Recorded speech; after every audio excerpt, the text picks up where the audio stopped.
ನಾವು ಇದನ್ನು ತುಪ್ಪ ಹಾಕ್ಕೊಂಡು ತಿಂತೀವಿ. ಕೆಲವರು ಜೇನುತುಪ್ಪ ಹಾಕಿ ತಿಂತಾರೆ, ಅದು ಚೆನ್ನಾಗಿರುತ್ತೆ. ಹಲಸಿನ ಹಣ್ಣು ತೊಳೆ ಇದ್ದರೆ ಒಂದು ಅರ್ಧ ಗಂಟೆ ಒಳಗೆ ಈ ತಿಂಡಿಯನ್ನು ರೆಡಿ ಮಾಡ್ಬೋದು. ಇವತ್ತಿನ ವಿಡಿಯೋದಲ್ಲಿ ನಾನು ಹಲಸಿನ ಹಣ್ಣಿನ ಮುಳುಕ ಮಾಡ್ತಾಯಿದ್ದೀನಿ. ಅದಕ್ಕೆ ಏನೇನು ಬೇಕು ಅಂತ ಹೇಳ್ತೀನಿ. ಹಲಸಿನ ತೊಳೆ ತೊಗೊಂಡಿದ್ದೀನಿ, 1 ಲೋಟದಷ್ಟು ಅಕ್ಕಿ ನೆನೆಸಿಟ್ಕೊಂಡಿದ್ದೀನಿ, ಒಂದು ಸ್ವಲ್ಪ ತೆಂಗಿನ ತುರಿ, ಬೆಲ್ಲ, ಉಪ್ಪು, ಹಲಸಿನ ತೊಳೆ ಮತ್ತು ಅಕ್ಕಿ ಹಾಕಿ ರುಬ್ಬಬೇಕು. ರುಬ್ಬಿ ತೊಗೊಂಬರ್ತೀನಿ. ತುಂಬ ಸಿಂಪಲ್ ರೆಸಿಪಿ ಇದು, ಆದರೆ ಅಷ್ಟೇ ಟೇಸ್ಟಾಗಿರುತ್ತೆ. ಹಲಸಿನ ಹಣ್ಣು ಸೀಸನಲ್ಲಿ ಮಾಡ್ಕೊಳ್ಳಿಕ್ಕಾಗೋದು. ಹಾಗಾಗಿ ಹಲಸಿನ ಹಣ್ಣು ಸಿಕ್ಕಿದವರೆಲ್ಲ ಒಂದು ಸತಿ ಟ್ರೈ ಮಾಡಿ ನೋಡಿ. ಅಕ್ಕಿಯನ್ನು ಸ್ವಲ್ಪ ತರಿ ಮಾಡ್ಕೊಳ್ತೀನಿ, ಆಮೇಲೆ ತೊಳೆ ಹಾಕಿ ರುಬ್ಕೊಳ್ತೀನಿ. ತರಿ ಅರಕ್ಕಿ ರುಬ್ಬಿ ತಂದಿದ್ದೀನಿ. ಇದಕ್ಕೆ ನೀರು ಹಾಕ್ಕೊಳ್ಬಾರ್ದು ರುಬ್ಬುವಾಗ. ಸ್ವಲ್ಪನೇ ಹಲಸಿನ ತೊಳೆ ಹಾಕ್ಕೊಂಡು ರುಬ್ತೀನಿ. ಹಲಸಿನ ತೊಳೆ ಬೇಕಾದ್ರೆ ಹೆಚ್ಚಿನ ತೊಗೊಳ್ಬೋದು. ರುಬ್ಬಿದಾಗಿದೆ, ನೈಸಾಗಿ ರುಬ್ಬಿದ್ದೀನಿ. ಅಕ್ಕಿ ತರಿ ಇರಬಾರ್ದು. ಈಗ ಇನ್ನೊಂದು ಸತಿ ರುಬ್ಬಿ ತೊಗೊಳ್ತೀನಿ.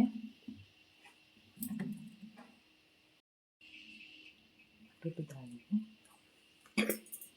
ಈ ಜಾರಿಗೆ ರುಚಿಗೆ ಬೇಕಾಗುವಷ್ಟು ಉಪ್ಪು ಹಾಕ್ಕೊಂಡಿದ್ದೀನಿ, ಬೆಲ್ಲ ಹಾಕ್ಕೊಳ್ತೀನಿ.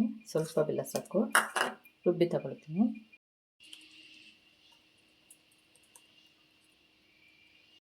ಹಿಟ್ಟಿಗೆ ತೆಂಗಿನ ತುರಿ ಹಾಕ್ಕೊಳ್ತೀನಿ.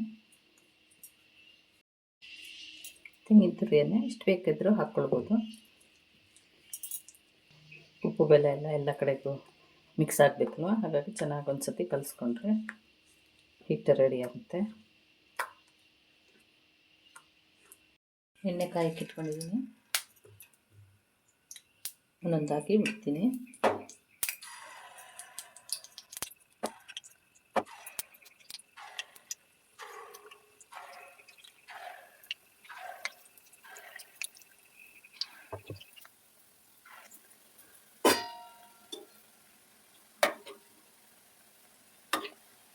ಬಿಟ್ಟ ತಕ್ಷಣ ಮುಚ್ಚಕ್ಕೆ ಹೋಗ್ಬಾರ್ದು, ಸ್ವಲ್ಪ ಹೊತ್ತು ಬಿಟ್ಟು ಮುಚ್ಚಿದ್ರೆ ಸರಿಯಾಗುತ್ತೆ.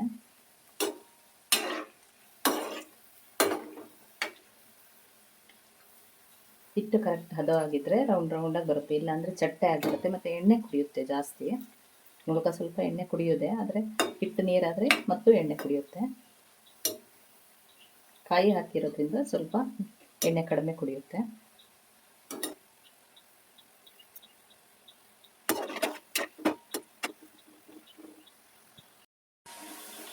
ಹೀಗೆ ಕೈ ಆಡಿಸ್ತಾ ಇರಬೇಕು, ಗೋಳಿ ಬಜೆ ಥರ.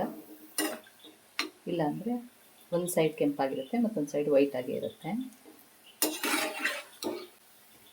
ಹಿಟ್ಟಿನ ಹದ ಕರೆಕ್ಟಾಗಿದೆ, ಹಾಗಾಗಿ ಉಬ್ಬಿ ರೌಂಡಾಗಿ ಬರ್ತಾ ಇದೆ. ನಾನಿದು 1 ಲೋಟ ಅಕ್ಕಿಗೆ 2 ಲೋಟದಷ್ಟು ತೊಳೆಗಳನ್ನು ಹಾಕ್ಕೊಂಡಿದ್ದೀನಿ. ಹಲಸಿನ ಹಣ್ಣು ಚೆನ್ನಾಗಿತ್ತು, ಹಾಗಾಗಿ 2 ಲೋಟ ಸಾಕಾಯಿತು. ಇಲ್ಲ ಅಂದರೆ ತೊಳೆ ಸಣ್ಣದಾಗಿದ್ದರೆ ಇನ್ನೊಂದು ಸ್ವಲ್ಪ ಬೇಕಾಗುತ್ತೆ. ಅದು ಹಲಸಿನ ಹಣ್ಣಿನ ಮೇಲೆ ಎಷ್ಟು ಬೇಕು ಅಕ್ಕಿ ಅಂತ ನೋಡ್ಕೊಳ್ಬೇಕು.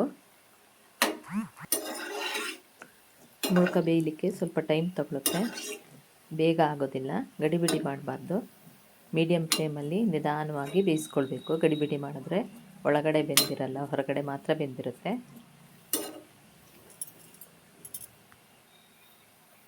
ಇದನ್ನು ಬೇಯಿಸಲಿಕ್ಕೆ ಎಣ್ಣೆ ಬದಲು ತುಪ್ಪನೇ ಉಪಯೋಗಿಸ್ಬೋದು. ತುಪ್ಪ ಇದ್ದರೆ ಅದರಲ್ಲೂ ತುಂಬ ಚೆನ್ನಾಗಾಗುತ್ತೆ. ಹಲಸಿನ ಹಣ್ಣು ಸೀಸನ್ ಬಂತು ಅಂದರೆ ನಾವು ಹೀಗೆ ಹಲಸಿನ ಹಣ್ಣಿಂದ ಮುಳುಕ, ಕಡುಬು, ದೋಸೆ, ಬನ್ಸು ಏನೇನಾಗುತ್ತೆ ಎಲ್ಲ ತಿಂಡಿಗಳನ್ನು ಮಾಡಿಬಿಡ್ತೀವಿ. ಹಪ್ಪಳ ಮಾಡ್ತೀವಿ ಹಲಸಿನ ಹಣ್ಣಲ್ಲಿ. ಹೀಗೆ ಸೀಸನಲ್ಲಿ ಮಾತ್ರ ಸಿಕ್ಕೋದಲ್ವ, ಈ ಸೀಸನ್ಗೆ ಕಾಯ್ತಾ ಇರ್ತೀವಿ. ಬಂದ ತಕ್ಷಣ ಯಾವುದ್ಯಾವುದಾಗುತ್ತೆ ಎಲ್ಲದನ್ನು ಮಾಡಿಬಿಡ್ತೀವಿ. ಚೆನ್ನಾಗಿರುತ್ತೆ ತಿನ್ನೋಕ್ಕೂ. ಸಾಕು, ಇದು ತೆಕ್ಕೊಳ್ತೀನಿ. ಈ ಕಲರ್ ಬರಬೇಕು, ಇಲ್ಲಾಂದರೆ ಒಳಗೆ ಬೆಂದಿರಲ್ಲ.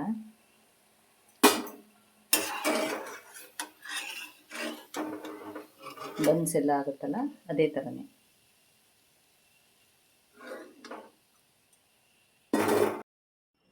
ಈಗ ಇನ್ನೊಂದು ಸತಿ ಬಿಟ್ಕೊಳ್ತೀನಿ. ಮುಳುಕ ಬಿಡುವಾಗ ಯಾವಾಗಲೂ ಹೀಗೆ ಹತ್ತಿರದಿಂದ ಬಿಡಬೇಕು. ಹಾಗೆ ಹತ್ತಿರದಿಂದ ಬಿಟ್ಟರೆ ರೌಂಡ್ ಆಗಿ ಬರುತ್ತೆ. ಎಣ್ಣೆಯನ್ನು ಕೈಗೆ ತಾಗೋದಿಲ್ಲ ಅಥವಾ ಹಾರೋದು ಇಲ್ಲ. ನಿಧಾನವಾಗಿ ಬಿಡಬಹುದು. ಹೀಗೆ ಬಿಟ್ಟರೆ ನೀಟಾಗಿರುತ್ತೆ ಮುಳುಕಗಳು. ಇಲ್ಲ ಅಂದರೆ ಉದ್ದ ಹೇಗೇಗೋ ಶೇಪ್ ಇಲ್ಲದೇ ಆಗುತ್ತೆ ಮುಳುಕಗಳು. ಇದು ತುಂಬ ಹಳೆ ಕಾಲದ ಅಡುಗೆನೇ. ನಮ್ಮಲ್ಲಿ ಶ್ರಾದ್ದಗಳಿಗೆ ಮುಖ್ಯವಾಗಿ ಮಾಡ್ತಾರೆ ಇದನ್ನು.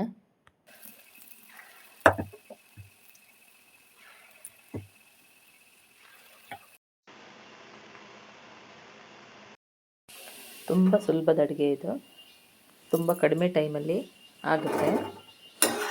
ಎಲ್ಲ ಹಿಟ್ಟನ್ನು ಬೇಯಿಸ್ಕೊಂಡಾಯಿತು, ಮುಳುಕ ರೆಡಿಯಾಗಿದೆ. ಇವತ್ತಿನ ವಿಡಿಯೋದಲ್ಲಿ ನಾನು ತುಂಬ ಸುಲಭವಾಗಿ ಹಾಗೆ ಅಷ್ಟೇ ಕ್ವಿಕ್ಕಾಗಿ ಆಗುವಂಥ ಹಲಸಿನ ಹಣ್ಣಿನ ಮುಳುಕ ಮಾಡೋದು ಹೇಗೆ ಅಂತ ತೋರಿಸಿದ್ದೀನಿ. ಈ ವಿಡಿಯೋ ನಿಮಗೆ ಇಷ್ಟ ಆದಲ್ಲಿ ಲೈಕು, ಶೇರು, ಕಮೆಂಟ್ಗಳನ್ನು ಮಾಡಿ. ಸಬ್ಸ್ಕ್ರೈಬ್ ಮಾಡದೇ ಇರೋರು ಸಬ್ಸ್ಕ್ರೈಬ್ ಮಾಡಿ. Thank you.